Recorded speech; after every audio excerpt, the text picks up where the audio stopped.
Assalamualaikum warahmatullahi wabarakatuh. Selamat pagi teman-teman kelas 11 MIPA dan IPS. Izin memperkenalkan kembali nama Ibu Ingriyani Indah Amini. Mungkin teman-teman di kelas 11 MIPA masih ingat ya dengan Ibu karena pada beberapa waktu lalu Ibu juga mengajar di kelas Matematika Peminatan. Nah, pada kesempatan hari ini Ibu membantu Pak Oco untuk memberikan materi pengayaan yaitu materi aplikasi turunan aljabar. Sebelum kita memulai pembelajaran hari ini, kita berdoa menurut agama dan kepercayaan masing-masing. Berdoa dipersilakan.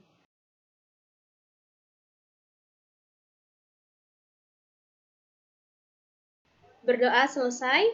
Hari ini kita akan membahas aplikasi turunan aljabar dalam matematika. Yang pertama akan dibahas tentang persamaan garis singgung kurva, persamaan garis normal, fungsi naik, dan fungsi turun. Yang pertama, persamaan garis singgung kurva. Perhatikan ilustrasi ini, ada kurva Y sama dengan Fx, kemudian ada garis yang menyinggung di titik A, X1, Y1. Nah, kita akan mencari persamaan garis singgung kurvanya ini menggunakan turunan aljabar. Nah, teman-teman pasti ingat kan ya, untuk mencari persamaan garis, kita dapat menggunakan rumus Y minus Y1 sama dengan M atau gradien dikali X minus X1.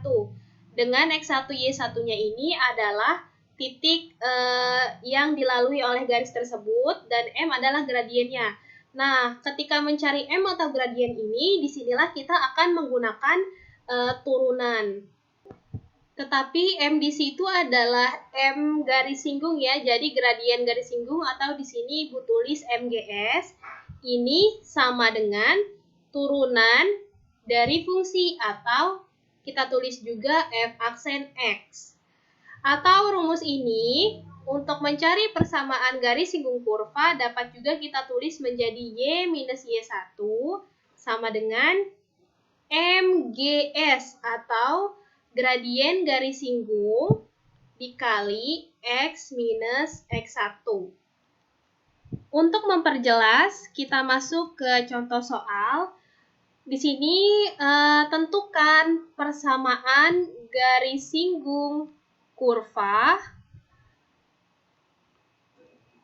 di titik, misalnya titiknya kita beri nama A, 2,6,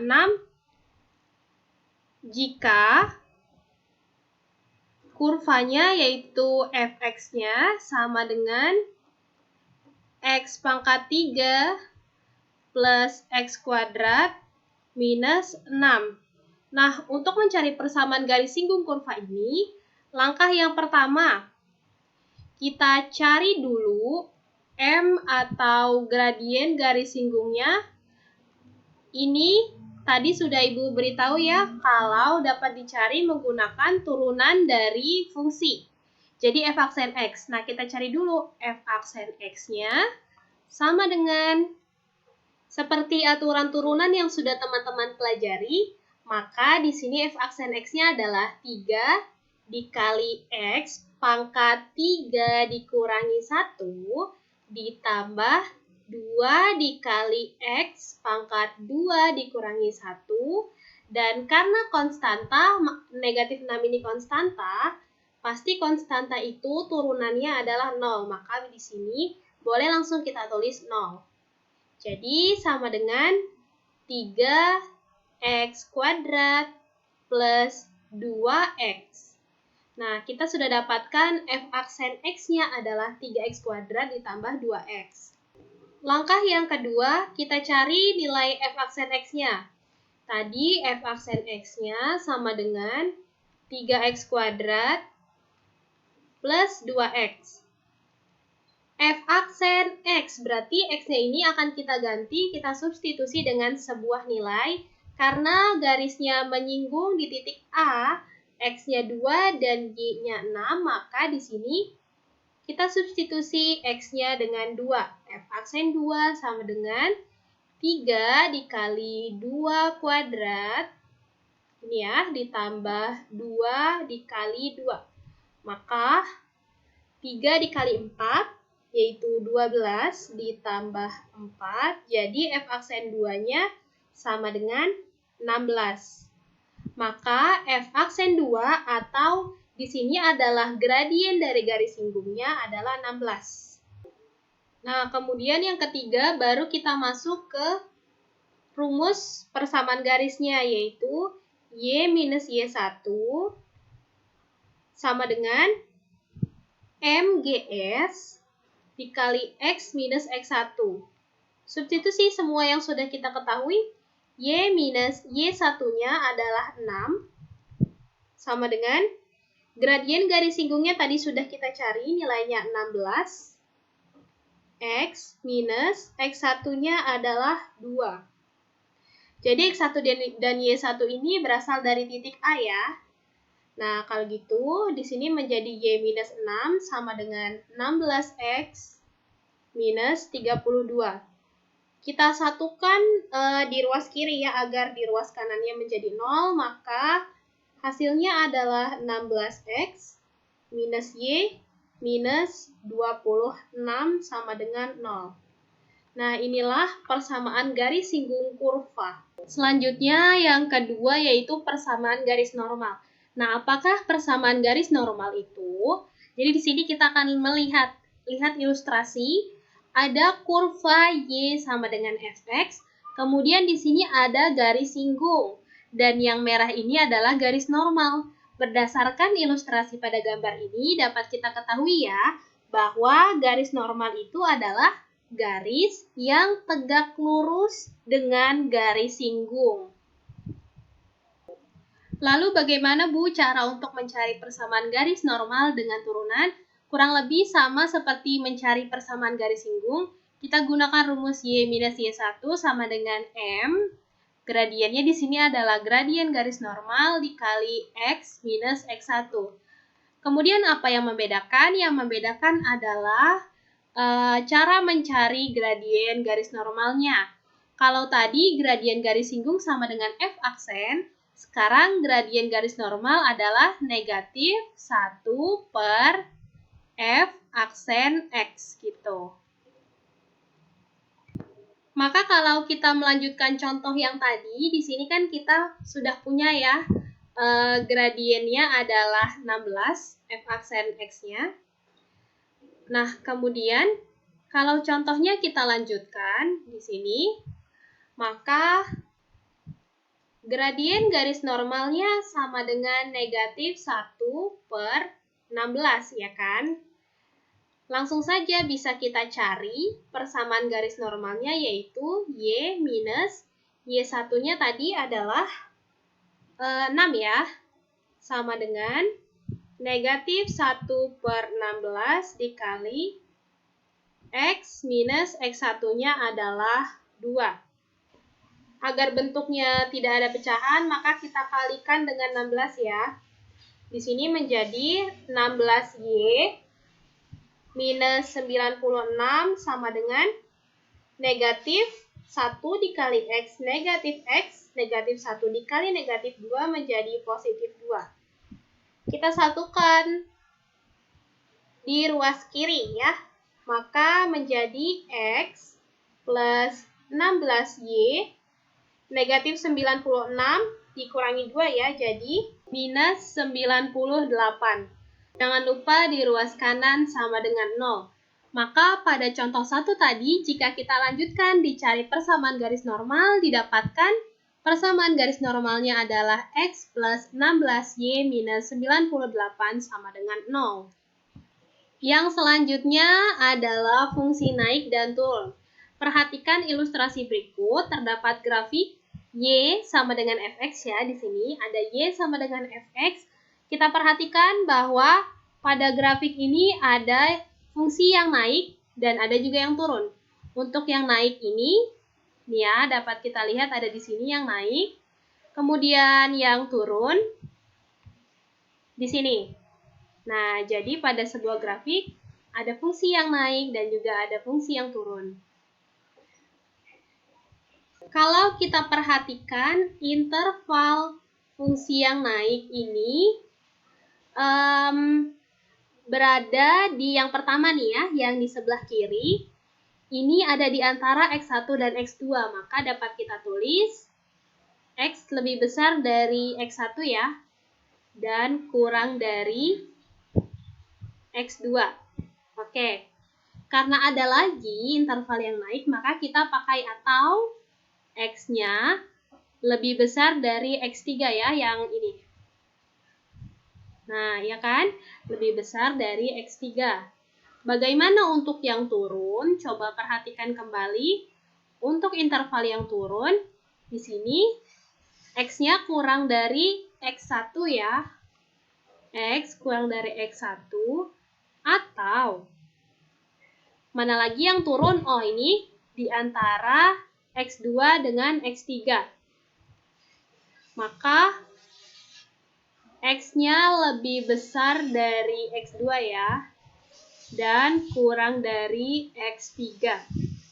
Karena di sini sudah diketahui ya grafiknya, maka teman-teman pasti mudah mencari intervalnya, tinggal dilihat saja grafiknya. Namun bagaimana jika hanya diberikan misalkan fx sama dengan x kuadrat minus 4x? Jika harus digambar terlebih dahulu, maka akan membutuhkan proses yang lebih lama. Nah, jadi teman-teman untuk mencari intervalnya dapat menggunakan aplikasi turunan fungsi aljabar. Di sini bagaimana caranya?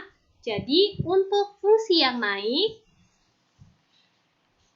ini terjadi ketika f aksen x-nya lebih besar dari 0. Kemudian, untuk fungsi yang turun, ini terjadi jika f aksen x-nya kurang dari 0. Nah, jadi untuk menentukan intervalnya, kita hanya cukup mencari nilai dari turunannya, kemudian lebih besar atau kurang dari 0, jadi naik atau turun, begitu ya. Kita masuk ke contoh soal. Nah, di sini ada fungsi. Fungsinya adalah, tadi saja yang sudah Ibu sebutkan, fx sama dengan x kuadrat minus 4x. Coba teman-teman cari interval dari fungsi agar fungsinya naik dan turun. Jadi di sini kita cari ya intervalnya. Nah, untuk mencari fungsi naik dan fungsi turun, langkah yang paling awal adalah menentukan turunan dari fungsinya. Kalau fungsinya adalah fx sama dengan x kuadrat minus 4x sama dengan ya di sini, maka turunannya f aksen x-nya sama dengan seperti biasa, aturan turunan 2x pangkat 2 minus 1 minus 4 dikali x pangkat 1 dikurang 1, begitu ya. Jadi, 2x minus 4. Karena x pangkat 0 adalah 1. Ini adalah f aksen x-nya. Nah, selanjutnya ketika kita diminta untuk mencari interval fungsi yang naik, maka tadi syaratnya apa? F aksen x lebih besar dari 0. Jadi turunannya harus lebih besar dari 0. Maka 2x minus 4 lebih besar dari 0. Nah, untuk menyelesaikan ini, harus kita jadikan sama dengan dulu 2x minus 4 sama dengan 0. Maka x-nya sama dengan 2 ya, karena 4-nya pindah ke ruas kanan jadi 4/2. Jadi x-nya sama dengan 2. Selanjutnya bagaimana, Bu? Selanjutnya kita wajib masukkan ke titik uji. Di sini di garis bilangan ada 2, uji 0 ya, jadi di sini ada 0. 0-nya ini kita substitusi ke 2x minus 4. 0 kita substitusi, 2 dikali 0, 0, dikurangi 4 menjadi minus 4. Maka di sekitar sini nilainya nanti akan negatif. Jadi yang lebih dari 2 adalah positif. Karena kita akan mengambil yang lebih besar dari 0 atau nilainya positif, maka Ini yang kita ambil ya, yang lebih besar dari 2. Ini kita arsir. Begitu. Jadi, fungsinya naik ketika X-nya lebih besar dari 2. Kemudian bagaimana Bu jika fungsi turun? Seperti yang tadi sudah Ibu tulis, turun ketika f aksen X-nya kurang dari 0. Maka 2X minus 4 kurang dari 0. Tadi sudah dapat ya, X-nya kan sama dengan 2. Kita sama dengan 0 dulu. Kemudian X-nya sama dengan 2. Uji 0 lagi. Di sini 2, di sini 0. 0-nya substitusi ke 2X minus 4, nilainya negatif. Dan yang ini positif. Karena yang ingin diambil adalah kurang dari 0, maka yang diarsir adalah, nah sini ya, adalah yang ini. Kita ambil yang negatif. Jadi, turun ketika intervalnya di X kurang dari 2. Begitu. Kalau ada yang bertanya, jika titiknya ada 2, uji nolnya bagaimana Bu? Di sini Ibu berikan contoh deh. Misalnya ada fx sama dengan 1/3, X pangkat 3 minus 4X, begini ya. Nah, di sini bagaimana caranya agar berapakah interval agar fungsi ini naik ya? Maka kita harus cari dulu f aksen X-nya sama dengan 1/3 dikali 3X pangkat 2 minus 4 dikali X pangkat 1 dikurang 1 ya. Ini 2 dari 3 dikurangi 1. Maka hasilnya adalah X kuadrat minus 4. Begitu kan? Nah, kalau agar intervalnya naik, maka f aksen X-nya lebih besar dari 0. Jadi, X kuadrat minus 4-nya di sini lebih besar dari 0. Kan harus kita ubah menjadi sama dengan dulu ya. X kuadrat minus 4 sama dengan 0, maka X plus 2, X minus 2 sama dengan 0. Jadi, kita punya 2 X-nya, yaitu X sama dengan minus 2 dan X sama dengan 2, begitu. Nah, kalau begini, kita tetap uji 0, caranya begini. Di sini negatif 2, di sini 2. Kita ambil saja 0, kan ada di antaranya ya. 0 kita substitusi ke persamaan. 0 ditambah 2 adalah 2 dikali 0 minus 2 adalah negatif 2. Maka hasilnya kan negatif ya. Jadi di sini adalah negatif. Selang-seling, positif, negatif, positif. Karena tadi kita akan ambil interval fungsi naik lebih besar dari 0, maka ambil yang positif. Yang ini. Nah, maka interval fungsi naiknya yaitu ada di X kurang dari negatif 2 atau X lebih besar dari 2. Begitu. Oke, sekian pembelajaran hari ini. Terima kasih kepada teman-teman. Semoga materi yang Ibu jelaskan hari ini bisa teman-teman pahami. Namun apabila ada pertanyaan, bisa ditanyakan langsung melalui WhatsApp Ibu atau ditanyakan melalui email Ibu. Ini emailnya ya. Sekian dari Ibu. Wassalamualaikum warahmatullahi wabarakatuh.